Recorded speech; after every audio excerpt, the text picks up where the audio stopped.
Welcome all of you on my YouTube channel battle minds academy. Myself Arvind Singh Rathore.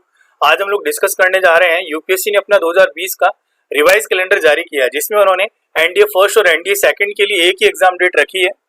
NDA first का अप्रैल के अंदर exam होना था, जो कि कोविड-19 के कारण कैंसिल हो चुका था। इसका मतलब ये हुआ कि एनडीए फर्स्ट और सेकंड की जो टोटल वैकेंसी है, दोनों को मिलाकर डबल वैकेंसीज कैंडिडेट्स के लिए अवेलेबल होगी, जो कि गोल्डन चांस क्रिएट हो रहा है स्टूडेंट्स के लिए। हम लोग इसको आगे डिटेल में देखेंगे कि ये एग्जाम डेट कब डिक्लेयर हो रही है और कब इसका नोटिफिकेशन जारी होगा, कौन कौन इसके लिए अप्लाई कर सकता है और क्या इसकी स्ट्रेटेजी होगी। अगर आप लोगों ने मेरे इस चैनल को सब्सक्राइब नहीं किया है तो आप लोग सब्सक्राइब करें, और अगर आप लोगों को इससे रिलेटेड टॉपिक से रिलेटेड कुछ भी जानकारी चाहिए तो आप लोग मुझे इन आईडीज पे कॉन्टेक्ट कर सकते हैं। Twitter, WhatsApp, Insta, Telegram, Facebook पर ये सारी मेरी आईडी आप लोगों को स्क्रीन पे दिखाई दे रही है। आप लोग मुझे यहाँ पर सीधा कॉन्टेक्ट कर सकते हैं। अगर आप लोगों को ये वीडियो पसंद आए तो आप लाइक करें और कमेंट बॉक्स में आप अपने एक्सपीरियंस मुझसे शेयर करें। आगे हम लोग बढ़ते हैं। सबसे पहले ये देखते हैं कि हम लोग आज के इस वीडियो में क्या क्या देखेंगे। सबसे पहले हम लोग बात करेंगे डेट ऑफ एग्जाम और नोटिफिकेशन की, कि कब आप लोगों की एग्जाम डिक्लेयर करी है और नोटिफिकेशन इसका कितनी तारीख को जारी होगा। इसके बाद में हम लोग टोटल नंबर ऑफ वैकेंसीज दोनों एनडीए फर्स्ट और सेकंड को मिलाकर कितनी होगी उसके बारे में डिस्कस करेंगे। थर्ड जो पॉइंट होगा हमारा होगा एलिजिबिलिटी क्राइटेरिया, कि एनडीए सेकंड के लिए क्या एनडीए फर्स्ट को जो अप्लाई कर रखे हैं वो कैंडिडेट्स ऑलरेडी एलिजिबल होंगे या उसके लिए उन्होंने दोबारा अप्लाई करना होगा। ये सारी चीजें हम लोग इसमें डिस्कस करेंगे, और क्या एक एलिजिबिलिटी क्राइटेरिया होता है जनरल, वो भी हम लोग इसमें डिस्कस करेंगे। इसके बाद में हम लोग पूरे एनडीए एग्जाम के लिए, जो कि आपके नेवल एकेडमी और नेशनल डिफेंस एकेडमी दोनों के लिए होता है, उसका क्या सिलेबस रहता है उसको हम लोग डिटेल में डिस्कस करेंगे। इसके बाद में हम लोग ये देखेंगे कि इस एग्जाम को किस तरह से क्लियर किया जाए, क्या एग्जाम स्ट्रेटेजी हमारी होनी चाहिए, कौन से पोर्शन का वेटेज ज्यादा होता है, किसको हम लोग अच्छी तरह से तैयारी करनी चाहिए, वो सारी हम लोग यहाँ पर डिस्कस करेंगे। इसके बाद में हम लोग ये भी देखेंगे कि लास्ट 5 ईयर के अंदर क्या आप लोगों के हर स्टेज पर कट ऑफ रही है, एग्जाम रिटर्न की क्या कट ऑफ रही है, इसके बाद में जो आपका फर्दर एसएसबी इंटरव्यू होता है उसकी आपकी क्या कट ऑफ रही है। ये सारी चीजें हम लोग इस पूरे वीडियो में डिटेल में डिस्कस करने वाले हैं, तो एंड तक वीडियो को देखें। आप लोगों को डेफिनेटली जो भी आपके डाउट हो सारे क्लियर हो जाएंगे। तो हम लोग बात करने जा रहे हैं डेट ऑफ एग्जाम नोटिफिकेशन की, कि कितनी तारीख को ये आप लोगों के रिलीज होने वाली है। आप लोगों के सबसे पहले हम लोग थोड़ा सा बैकड्रॉप हिस्ट्री में जाते हैं। कोविड-19 पैंडेमिक के कारण जो आप लोगों के लॉकडाउन लगा था पूरे भारत में, उसके कारण आप लोगों के यूपीएससी के जितने भी मोस्टली एग्जाम्स हैं वो सारे के सारे कैंसिल कर दिए गए थे। जितने इंटरव्यू आप लोगों के होने वाले थे इस पीरियड में वो सारे के सारे कैंसिल कर दिए गए थे। तो एनडीए एनए फर्स्ट का जो आप लोगों के एग्जाम था, जो कि अप्रैल के अंदर आपके 19 को डिसाइड था, जो होना था वो कैंसिल हो चुका था। इसके लिए जो कैंडिडेट्स हैं उनसे एप्लीकेशन मांगी गई थी 8 जनवरी से 28 जनवरी के बीच में। जो ऑलरेडी इसके लिए अप्लाई कर चुके हैं वो सीधे सीधे इस एग्जाम के अंदर एलिजिबल हैं, वो सारे आप लोगों के इसमें एग्जाम में बैठ सकते हैं। अब इस पैंडेमिक के कारण आप लोगों के एनडीए फर्स्ट और एनडीए सेकंड के कोर्स और ट्रेनिंग पीरियड के लिए टाइम बहुत शॉर्ट हो चुका था। इसलिए यूपीएससी ने और आगे आप लोगों के जो भी मिलिट्री डिपार्टमेंट है उन्होंने डिस्कस किया कि ये दोनों एग्जाम एक ही डे पे कंडक्ट कराए जाए। क्या इसके आगे के सिलेक्शन प्रोसीजर जैसे एसएसबी इंटरव्यू, ट्रेनिंग, ये सारे क्या एक साथ होंगे, ये अभी तक आप लोगों के पूरी तरह से डिक्लेयर नहीं हुआ है। इसके लिए हमें नोटिफिकेशन का वेट करना होगा, जो कि आप लोगों के 10 जून को आने वाला है। और जो डेट डिक्लेयर है इसके एग्जाम की वो है 6 सितंबर, जो कि संडे को है। ये अभी तक टेंटेटिव डेट है, हो सकता है आगे ये कैंसिल हो, बट अभी तक ये सारा का सारा डिपेंड करेगा कि किस तरह से आपके कोरोना और कोविड-19 के आगे केसेस फर्दर हमें मिलते हैं। अगर इनमें इंप्रूवमेंट हुआ और ये पूरी तरह से कंट्रोल हुआ तो एग्जाम आप लोगों के डेफिनेटली 6 सितंबर संडे को कंडक्ट कराया जाएगा। कैंडिडेट एनडीए एनए फर्स्ट के लिए अप्लाई नहीं कर पाए थे, वो दोबारा आप लोगों के लिए इसके लिए अप्लाई कर सकते हैं। जो आप लोगों के एप्लीकेशन की लास्ट डेट है वो है 30 जून। 10 जून से 30 जून के बीच आप लोग यूपीएससी की जो वेबसाइट है upsconline.nic.in पर आप लोग अप्लाई कर सकते हैं। इसके लिए आप लोगों को जो भी डिटेल इंस्ट्रक्शन होंगे वो साइट पर अवेलेबल होंगे। साथ ही जो 10 जून को नोटिफिकेशन आएगा उसमें आप लोगों को अप्लाई करने का पूरा प्रोसीजर गिवन होगा। अब हम लोग आगे बात करते हैं टोटल वैकेंसीज की। तो total vacancy NDA first 145 force के लिए 370 थी, जिसमें आप लोगों के 200 आर्मी के लिए थी, 42 नेवी के लिए थी और 122 एयरफोर्स के लिए थी, जिसमें 122 एयरफोर्स वैकेंसी में 28 वैकेंसी ग्राउंड ड्यूटीज के लिए थी। ग्राउंड ड्यूटीज वो कैंडिडेट्स एलिजिबल होते हैं जो कि आपके पीएबीटी में फेल हो जाते हैं। एसएसबी के ड्यूरेशन पे जो आप लोगों के PABT pilot aptitude battery test होता है, जो कि पायलट बनने के लिए आप लोगों के सबसे जरूरी होता है। अगर कोई कैंडिडेट फेल हो जाता है और एसएसबी में आप लोगों के क्लियर हो जाता है तो वो कैंडिडेट जो एयरफोर्स के लिए अप्लाई किया है आपकी ग्राउंड ड्यूटी में एयरफोर्स में जा सकता है। उसके लिए 28 वैकेंसीज है। इस तरह से आप लोगों के 107 नेवल एकेडमी फर्स्ट कोर्स के लिए 48 वैकेंसीज थी। इस तरह से NDA फर्स्ट के लिए टोटल 418 वैकेंसीज थी। इसी तरह से अगर हम लोग लास्ट ईयर के NDA सेकंड को कंपेयर करके चलें तो लास्ट ईयर आप लोगों के 415 वैकेंसीज थी NDA सेकंड के लिए 2019 में। अगर हम लोग सेम अगर वैकेंसीज मान के चलें तो ये आप लोगों के 415 वैकेंसीज NDA सेकंड के लिए अवेलेबल है, जिसमें आप लोगों के 370 NDA के लिए, जिसमें वही 208 आर्मी, 42 नेवी और 122 एयरफोर्स के लिए अवेलेबल होगी। ऐसे नेवल एकेडमी के लिए आप लोगों के 45 वैकेंसीज अवेलेबल होगी। ये अप्रोक्सीमेट है, आप लोगों की vacancies time to time up और बढ़ सकती हैं। ये आप लोगों के नोटिफिकेशन में पूरी तरह से दिए रखा होगा जो 10 जून को आने वाला है कि आप लोगों के कितनी वैकेंसीज के लिए एग्जाम होने वाला है।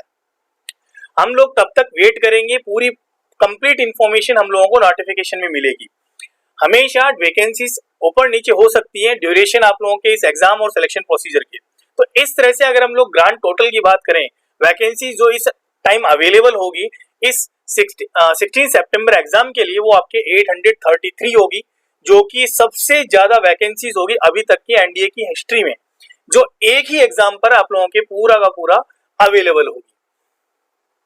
नेशनल डिफेंस एकेडमी और नेवल एकेडमी के लिए एलिजिबिलिटी क्राइटेरिया पर हम लोग डिस्कस करने जा रहे हैं। इसमें सबसे पहला पॉइंट है आपका नेशनलिटी का। कोई भी एक अनमेरिड मेल कैंडिडेट जो कि इंडियन सिटीजन हो इसके लिए अप्लाई कर सकता है। इसके अलावा कुछ कैंडिडेट्स जो कि भूटान, नेपाल और 1 जनवरी 1962 के बाद से जो तिब्बतन रिफ्यूजी हैं जो इंडिया में परमानेंटली सेटल होने के लिए यहाँ आ चुके हैं, वो भी इसके लिए अप्लाई कर सकते हैं। कुछ माइग्रेट्स हैं जो कि इंडियन ओरिजिन है, जो कि Pakistan, Burma, Sri Lanka, East African country जैसे Kenya, Uganda, the United Republic of Tanzania, Zambia, Malawi, Zaire, Ethiopia और वियतनाम से यहाँ इंडिया में परमानेंटली सेटल होने के लिए आए हैं, वो भी इसके लिए अप्लाई कर सकते हैं। जो भूटान, नेपाल और अदर कंट्रीज से इंडिया में परमानेंटली सेटल होने के लिए आए हैं, उन सब कैंडिडेट्स को इसके लिए अप्लाई करने के लिए एक सर्टिफिकेट ऑफ एलिजिबिलिटी भारत सरकार से लेना होगा, उसके बाद ही इसके लिए अप्लाई कर सकते हैं। जो कैंडिडेट्स नेपाल से हैं और गोरखा से रिलेटेड हैं, मतलब गोरखा कास्ट से जो नेपालीज हैं, उनको इस सर्टिफिकेट की कोई रिक्वायरमेंट नहीं होती, क्योंकि इनकी बहुत ही ब्रेव हिस्ट्री है इंडियन आर्मी के अंदर, इसलिए उनको इस सर्टिफिकेट की कोई रिक्वायरमेंट नहीं होती। एज लिमिट और मैरिटल स्टेटस की बात करें तो मैरिटल स्टेटस के लिए मैंने पहले ही कह दिया कि जो अनमेरिड मेल कैंडिडेट्स हैं वो ही इसके लिए अप्लाई कर सकते हैं, मतलब गर्ल्स इसके लिए अप्लाई नहीं कर सकती। और साथ ही एक इम्पोर्टेंट पॉइंट ये भी है कि जब तक कि आप लोगों की ट्रेनिंग और कमीशन कंप्लीट नहीं मिल जाता, जो भी कैंडिडेट्स इसके लिए अप्लाई कर रहे हैं वो अनमेरिड ही रहेंगे। अगर किसी पॉइंट पर ये पता लग जाता है कि वो मेरिड है तो उसी टाइम पर उनका कैंडिडेचर पूरी तरह से फेल हो जाएगा, भले वो पूरी तरह से एलिजिबल हो, अदर क्राइटेरिया को फुलफिल कर रहे हो। एनडीए फर्स्ट एग्जाम के लिए जो एज लिमिट है वो 2 जुलाई 2001 से लेके 1 जुलाई 2004 के बीच में जो कैंडिडेट्स बॉर्न हुए हैं वो इसके लिए अप्लाई कर सकते हैं। ऐसे ही एनडीए सेकंड एग्जाम के लिए 2 जनवरी 2002 से 1 जनवरी 2005 के बीच में जो कैंडिडेट्स बॉर्न हुए हैं वो इसके लिए अप्लाई कर सकते हैं। और जो डेट ऑफ बर्थ सर्टिफिकेट होगा वो आप लोगों के 10th पास मैट्रिकुलेशन सर्टिफिकेट होगा। सेकेंडरी स्कूल एग्जामिनेशन सर्टिफिकेट जिसको हम लोग बोलते हैं, जो कि आपके बोर्ड इश्यू करता है, वही इसके लिए एक्सेप्टेबल होगा। किसी पॉइंट पर अगर आप लोगों ने डेट डीओबी आप लोगों की गलत भर दी तो वो आप लोगों के लिए चेंज नहीं होगी, आप लोगों की वही परमानेंट मानी जाएगी। और अगर वो मैच नहीं करती आपके इस डॉक्यूमेंट से तो आपका कैंडिडेचर उसी टाइम पर फेल माना जाएगा। इसके बाद में एजुकेशन क्वालिफिकेशन की हम लोग बात करेंगे तो आर्मी विंग के लिए नेशनल डिफेंस एकेडमी के लिए सिर्फ आपको 12th पास होना जरूरी है 10+2 पैटर्न के अंतर्गत। स्कूल एजुकेशन जो कि आप लोगों के कोई सा भी बोर्ड हो सकता है, कि कोई स्टेट बोर्ड हो सकता है, नेशनल बोर्ड हो सकता है, वहां से आप लोगों के पास होना जरूरी है। एयरफोर्स नेवल विंग के लिए और साथ ही नेवल एकेडमी के लिए आप लोगों के फिजिक्स और मैथमेटिक्स से 12th पास होना जरूरी है। कोई भी ऐसा कैंडिडेट जो कि आप लोगों के 12th में अभी अपियरिंग है वो भी इसके लिए अप्लाई कर सकता है। बट आपको जब आप क्लियर हो जाओगे इस पेपर में और आपका एसएसबी कंप्लीट हो जाएगा और आप उसको रिकमेंड हो जाओगे, तब आप लोगों को पासिंग सर्टिफिकेट दिखाना होगा, अदरवाइज आप लोगों का कैंडिडेचर पूरी तरह से फेल माना जाएगा। अब हम लोग बात करें इसके सिलेबस और स्कीम ऑफ एग्जाम की, तो सबसे पहले बात करते हैं इसके पेपर में। तो एनडीए के पेपर में आप लोगों के 2 पेपर होते हैं, जिसमें फर्स्ट आपका मैथमेटिक्स का होता है जिसका 01 कोड होता है, और सेकंड आप लोगों का होता है जीएटी जनरल एबिलिटी टेस्ट, जो आपका सेकंड पेपर है। जो आप लोगों के दोनों पेपरों के बीच में 1 घंटे का गैप आता है, एक ही दिन ये दोनों पेपर होते हैं। हम लोग बात करें सबसे पहले मैथमेटिक्स के पेपर की, तो ये आपका पेपर 300 मार्क्स का होता है जिसमें 120 क्वेश्चंस होते हैं और इसके लिए आप लोगों को टाइम मिलता है 2.5 आवर। अगर आप लोग कोई क्वेश्चन गलत करते हो या फिर किसी क्वेश्चन के 2 आंसर आप लोग फिल करते हो ओएमआर शीट के अंदर, तो आप लोगों का वो क्वेश्चन रॉन्ग माना जाएगा और उसके लिए आप लोगों की नेगेटिव मार्किंग होगी 1/3। जो भी क्वेश्चन होगा आप लोगों के उसका मार्क्स डिसाइड होगा उसके अकॉर्डिंग। नॉर्मली आप लोगों के जीएटी के अंदर 4 मार्क्स का क्वेश्चन होता है, तो इसका मतलब ये हुआ कि अगर आप लोगों ने कोई क्वेश्चन रॉन्ग किया है तो 4 मार्क्स का 1/3 आप लोगों के कट जाएगा। इस तरह से आप लोगों के नेगेटिव मार्किंग दी गई होती है। जीएटी में बात करें तो 2 पेपर होते हैं, 2 पार्ट में इसको डिवाइड कर रखे होता है। एक होता है इंग्लिश का पार्ट ए और दूसरा होता है पार्ट बी जीके का, जनरल नॉलेज का। इंग्लिश का जो पार्ट ए पेपर है वो आप लोगों के 200 मार्क्स का होता है और उसके अंदर आप लोगों के 50 क्वेश्चंस होते हैं और ऐसे ही आप लोगों के 100 क्वेश्चंस होते हैं जीके के, जनरल नॉलेज के, जो आप लोगों के हम लोग डिस्कस करेंगे आगे अभी कि कौन कौन से इसके अंदर पार्ट्स हैं, जैसे फिजिक्स, केमिस्ट्री, जनरल साइंस, वो सारे आप लोगों के कितने उनके क्वेश्चंस आते हैं वो हम लोग अब ये डिटेल में डिस्कस करने वाले हैं। दोनों पेपर के लिए जो टाइम होता है सेम होता है, 2.5 आवर का होता है और नेगेटिव मार्किंग भी दोनों पेपर के लिए सेम ही होती है जो कि 1/3 होती है। आप लोगों के ओएमआर शीट होगी जिसके अंदर आप लोगों के अपनी चॉइस भरनी होगी। इसके लिए आप लोगों को ब्लू और ब्लैक पेन ही यूज करना होगा। पूरे आप लोगों के जो भी क्वेश्चंस होंगे वो एमसीक्यू होंगे, मतलब मल्टीपल चॉइस क्वेश्चंस होंगे। ऑब्जेक्टिव होंगे, नॉर्मली आप लोगों के 4 ऑब्जेक्टिव गिवन होते हैं और ओएमआर शीट के अंदर भी आप लोगों के 4 ऑप्शंस गिवन होते हैं। इस तरह से आप लोगों के ये पूरा एग्जाम कंडक्ट कराया जाता है। सिर्फ इंग्लिश के पार्ट को छोड़कर पूरा पेपर आप लोगों के हिंदी और इंग्लिश दोनों के अंदर गिवन होगा। मतलब आप लोगों के सिर्फ इंग्लिश ही आप लोग इंग्लिश लैंग्वेज के अंदर गिवन होगी और बाकी सारे के सारे आप लोगों के दोनों लैंग्वेज के अंदर क्वेश्चंस अवेलेबल होंगे। इसके बाद में हम लोग डिस्कस करेंगे मैथमेटिक्स के सिलेबस की, जिसमें आप लोगों के 8 मेजर पॉइंट्स हैं जो कि आप लोगों के 11th 12th साइंस मैथ्स के स्टूडेंट्स के सिलेबस में जो हमारे एनसीईआरटी का सिलेबस है उसी के अकॉर्डिंग आप लोगों के ये सिलेबस माना जाएगा। एलजेब्रा आप लोगों के सबसे पहले पॉइंट में आ रही है, दूसरा पॉइंट है मैट्रिक्स और डिटरमिनेंट्स, तीसरा पॉइंट है ट्रिग्नोमेट्री, चौथा आप लोगों के analytical geometry of 2 and 3 dimensions, fifth है डिफरेंशियल कैलकुलस, सिक्स्थ है integral calculus and differential equations, vector algebra, statics और प्रोबेबिलिटी।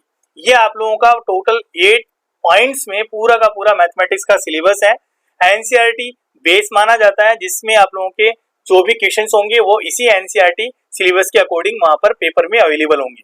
इसके बाद में आप लोगों के जीएटी सिलेबस की बात करें तो पार्ट ए इंग्लिश का आ रहा है और पार्ट भी आप लोगों के जनरल नॉलेज का।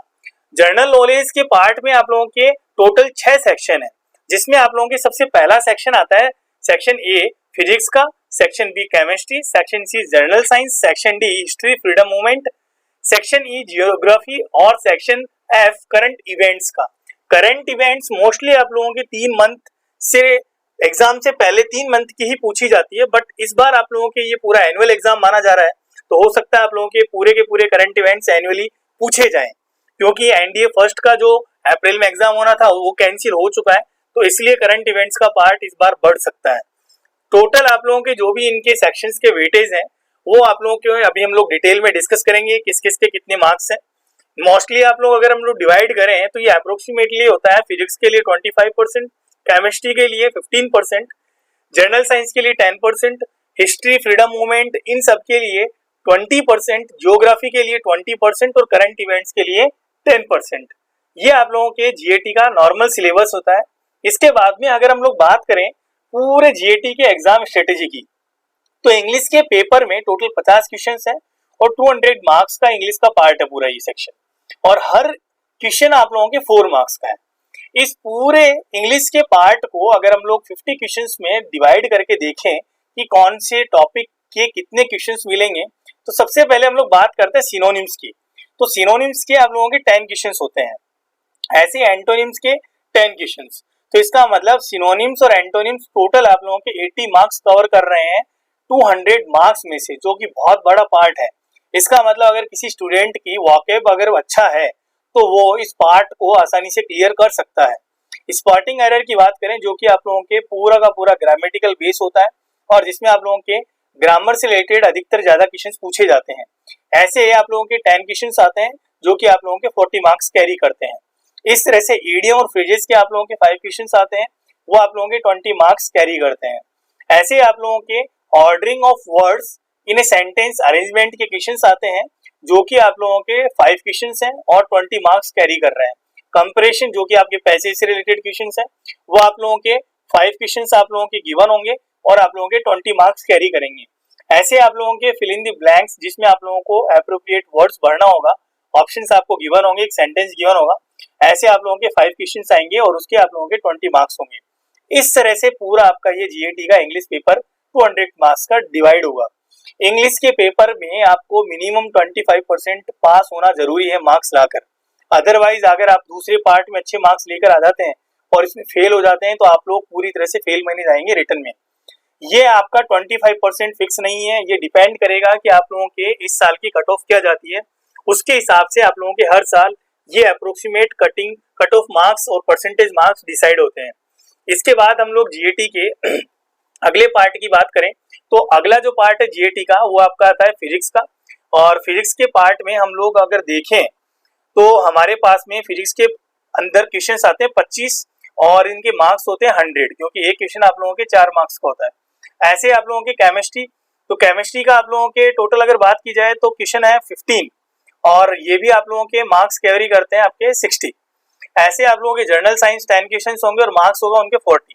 ऐसे आप लोगों के फ्रीडम, हिस्ट्री, मूवमेंट से रिलेटेड जो क्वेश्चन होंगे वो आपके 20 आएंगे और उनके मार्क्स होंगे 80।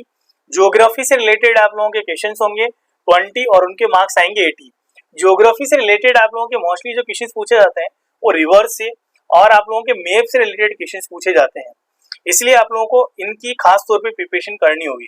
करंट इवेंट्स मैं ऑलरेडी बता चुका हूँ, आप लोगों को इस बार साल भर का पूरा तैयार करना होगा, जिसमें आप लोगों को थोड़ा डेप्थ देखना होगा, क्योंकि आप लोगों को एसएसबी इंटरव्यू में भी ये करंट इवेंट्स बहुत हेल्प करेंगे। इस तरह से आपके करंट इवेंट्स के टोटल 10 क्वेश्चन होंगे, 40 मार्क्स कवर करेंगे। तो अगर हम लोग जीएटी के पार्ट बी की बात करें तो इसमें सबसे ज्यादा इंपॉर्टेंट पार्ट आता है फिजिक्स का, जो कि आपके 25 क्वेश्चन कवर कर रहा है और 100 मार्क्स है, मतलब 1/4 पार्ट जो आपका फिजिक्स कवर कर रहा है। तो इसलिए आपको फिजिक्स की अच्छी तरह से प्रिपरेशन करनी होगी इस एनडीए के एग्जाम को क्लियर करने के लिए। इसके बाद में हम लोग बात करेंगे लास्ट में जो पिछले 5 सालों की कट ऑफ मार्क्स रहे हैं, उसके हम लोग यहाँ डिटेल डिस्कशन करते हैं, जिससे आप लोगों को एक आइडिया मिल जाएगा कि कितने मार्क्स हम लोग रिटर्न में लेकर आए कि हम लोग इस पेपर को पास कर पाए और एसएसबी के अंदर हमारे कितने मार्क्स होने चाहिए कि हम लोग ओवरऑल रिकमेंड हो पाए। अगर हम लोग 2019 एनडीए फर्स्ट पेपर की बात करें तो टोटल आप लोगों के पास में वैकेंसीज जो मिला के हमारे पास में अवेलेबल थी वो 392 थी और टोटल जो रिकमेंड हुए थे कैंडिडेट एनडीए फर्स्ट के लिए वो आपके 447 हुए थे, जो कि 392 से ज्यादा है। और जो आपके कट ऑफ मार्क्स थी वो थे रिटन एग्जाम के लिए आउट ऑफ 900 342। और हर पेपर में मतलब मैथमेटिक्स में, इंग्लिश में और आपके जीएटी के पार्ट बी में आपको 25% मार्क्स लाना जरूरी था, तब आप लोग इस पेपर को पास माने जाओगे। और ये 25% जरूरी नहीं है कि आप लोगों के इस बार ही रहे, ये आप लोगों के कट ऑफ पे डिपेंड करता है। ये जरूर है कि 25% से आप लोगों के ज्यादा लाना आप लोगों को जरूरी है, इससे कम आप लोग लेकर आओगे तो आप लोग पास नहीं कर पाओगे इस रिटन एग्जाम को। ऐसे हम लोग एसएसबी की बात करें तो 900 मार्क्स की आपकी एसएसबी इंटरव्यू होता है, जो कि रिटन एग्जाम से अलग है। इस तरह से टोटल आप लोगों के ये एसएसबी और रिटन एग्जाम 1800 मार्क्स का होता है, जिसमें एनडीए फर्स्ट 2019 के अंदर आप लोगों के 704 मार्क्स जो कैंडिडेट लेकर आया था वो रिकमेंड माना गया था। इसके बाद में हम लोग 2019 में ही एनडीए सेकंड की बात करेंगे तो एनडीए सेकंड 2019 के अंदर आप लोगों के वैकेंसीज 392 ही थी और 447 कैंडिडेट्स क्लियर हुए थे, रिकमेंड हुए थे, जिसमें आप लोगों के पासिंग मार्क्स भी आपके लगभग 325 के आसपास थे, मतलब 325 आप लोगों के जो रिटर्न में लेकर आ रहा है वो पास माना गया था और 25% हर सब्जेक्ट में पास होना उसको जरूरी था। ओवरऑल आप लोगों के एसएसबी के बाद में जो रिकमेंड हुए थे जिसके कट ऑफ मार्क्स डिसाइड हुए थे वो 688 थी, मतलब 1800 में से 688 जो मार्क्स लेकर आ रहा है रिटन एग्जाम को मिलाकर वो कैंडिडेट पास माना गया था और रिकमेंड हो गया था। ये आप लोगों के 2018 एनडीए सेकंड का है। इस तरह से हमारे पास में एनडीए फर्स्ट 2019 और एनडीए सेकंड 2018 की इंफॉर्मेशन हम लोगों को मिल चुकी है। अब हम लोग बात करेंगे एनडीए फर्स्ट 2018 की, उसमें कट ऑफ थी 338। जो कि रिटर्न की कट ऑफ थी। ऐसे आप लोगों के एसएसबी के बाद जो कट ऑफ थी 705। इसके बाद में अगर हम लोग बात करें आगे 2017 एनडीए ने फर्स्ट की कट ऑफ मार्क्स थे 342। ईच पेपर के अंदर 25% पासिंग मार्क्स जरूरी थे और एसएसबी के बाद में आप लोगों के कट ऑफ थे 708। इसके बाद में 2016 एनडीए फर्स्ट 288 रिटर्न के अंदर लाना जरूरी था और एसएसबी रिकमेंड होने वाले कैंडिडेट के मिनिमम मार्क्स थे आप लोगों के 656। इसके बाद में 215 एनडीए फर्स्ट की बात करें 306 रिटर्न के अंदर लाने जरूरी थे। 25% हर पेपर के अंदर लाना जरूरी था। ऐसे ही आप लोगों के जो एसएसबी रिकमेंडेड कैंडिडेट था उसका मिनिमम मार्क्स था 674। इसके बाद में हम लोग बात करें आगे 215 में ही एनडी सेकंड की, तो कट ऑफ मार्क्स 269, 25% हर पेपर में लाना जरूरी था और आप लोगों के जो एसएसबी रिकमेंडेड कैंडिडेट था उसको 637 आप लोगों के मिनिमम मार्क्स रिक्वायर्ड थे। जो 637 आप लोगों के मार्क्स से ऊपर लेकर आए थे वो सारे रिकमेंड हो चुके थे। इसके बाद में 2014 एनडीए सेकंड की बात करें 283 रिटर्न कट ऑफ मार्क्स और एसएसबी के बाद रिकमेंड होने वाले कैंडिडेट के जो मिनिमम मार्क्स थे वो 656 थे। इसके बाद में ऐसे ही 2014 एनडीए फर्स्ट की 360 return cut off marks, 35% marks each subject में कट ऑफ। मैंने कहा आप लोगों को कि ये वेरिएशन चलता रहता है, डिपेंड करता है आपकी कट ऑफ कितनी गई है। तो यहाँ कट ऑफ 360 जो कि काफी ज्यादा है, इसलिए आप लोगों के मिनिमम पासिंग मार्क्स 35% रखे गए हर सब्जेक्ट में। ऐसे आप लोगों के एसएसबी रिकमेंड करने वाले कैंडिडेट के 722 मार्क्स अब मिनिमम आप लोगों के उस टाइम पर आए, वो रिकमेंड हुए थे। इस तरह से अगर हम लोग बात करें तो ऑन एवरेज आप लोगों को 350 से अबव अगर आप लोग मार्क्स लेकर आते हैं तभी आप लोगों का ये पेपर क्लियर हो पाएगा, जिसमें आप लोग ये मान के चलें कि आपको कम से कम 35% हर पेपर के अंदर लाना जरूरी होगा, क्योंकि इस बार आप लोगों के वैकेंसी ज्यादा है तो अप्लाई करने वाले कैंडिडेट्स भी ज्यादा होंगे, इसलिए आप लोगों को प्रिपरेशन उसी तरह से करनी होगी। फिर हम लोग 900 मार्क्स की जो एसएसबी इंटरव्यू है उसके आगे बात करेंगे। उसके लिए मैं एक अलग वीडियो आप लोगों के आने वाला है जिसमें आपको डिटेल में बताऊंगा कि एसएसबी क्या होती है, किस तरह से उसकी प्रिपरेशन करें। वो सारी चीजें हम लोग वहां पर देखेंगे कि 900 मार्क्स में कौन से पार्ट का कितना मार्क्स है, कितना डिवाइड है। तो ये सारी चीजें हम लोग उस वीडियो के अंदर डिस्कस करेंगे।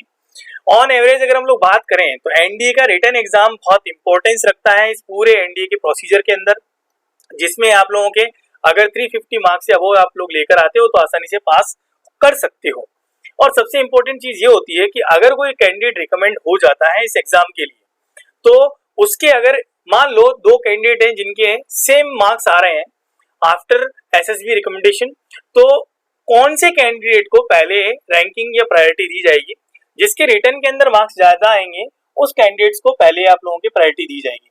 फिर दूसरा आप लोगों के मैटर करेगा कि मान लो रिटर्न में भी आप लोगों के एग्जाम में दोनों के सेम मार्क्स आते हैं तो फिर जीएटी के अंदर जिसके ज्यादा मार्क्स होंगे उसको पहले प्रायोरिटी दी जाएगी। मान लो जीएटी के अंदर भी आप लोगों के सेम मार्क्स आते हैं तो फिर देखा जाएगा कि एज किसकी ज्यादा है, क्योंकि उसके पास में चांसेस कम है तो इसलिए उसको फिर प्रायोरिटी दी जाएगी। इस तरह से ये पूरा आप लोगों के एग्जाम पैटर्न होता है। एग्जाम इस तरह से आप लोगों के कंडक्ट कराया जाता है। ये एग्जाम स्ट्रेटेजी होती है जिसको हम लोगों ने यहाँ पर पूरा डिटेल में डिस्कस किया। अब हम लोग आगे जो इम्पोर्टेंट पॉइंट्स होंगे उनको नेक्स्ट वीडियो में देखेंगे एनडीए से रिलेटेड, और साथ ही साथ हम लोग एक ऐसे वीडियो में ये भी देखेंगे कि एनडीए की लाइफ कैसी होती है, उसको हम लोग आगे जो नेक्स्ट वीडियो आएगा वहां पर डिस्कस करेंगे। आपको ये वीडियो कैसा लगा आप लोग मुझे कमेंट बॉक्स में शेयर करें, और साथ ही अगर ये वीडियो पसंद आए तो आप लोग इसको लाइक करें और शेयर करें। आज के लिए बस इतना ही। Okay students, thanks.